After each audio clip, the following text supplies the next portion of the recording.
कोई तो बात है जो अपोजिशन टिक ही नहीं पाती या उसे टिकने ही नहीं दिया जाता, और अब तो इसकी खुलेआम और भरपूर कोशिश हो रही है। पहले इन्होंने चुनाव आयोग से चीफ जस्टिस का रोल खत्म करके सारी पावर्स पीएम को दे दी, और अब एक ऐसा नया रूल जिससे सीधा सीधा फायदा रूलिंग पार्टी यानी कि बीजेपी को होने वाला है। अगर कोई पीएम, सीएम या मिनिस्टर 30 दिन से ज्यादा जेल में रहता है, वो भी 5 साल सजा वाले मामले में, तो 31वें दिन उसकी कुर्सी छिन जाएगी। साबित होने की जरूरत ही नहीं है, बस 30 दिन जेल में और आपकी छुट्टी।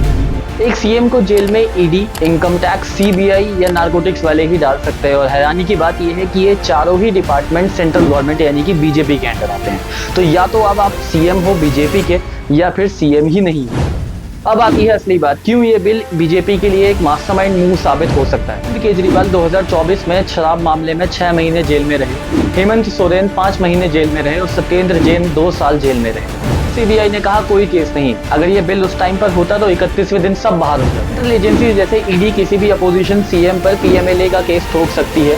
30 दिन के लिए जेल में डालो और फिर अपोजिशन की सरकार खत्म। इस बिल के बाद अपोजिशन के पास कोई ऑप्शन ही नहीं बचेगा, या तो एजेंसीज आपको जेल में डाल देंगी या फिर आप खुद एक ऐसी वॉशिंग मशीन में जाओ जहां पे जाके सब साफ हो जाता है।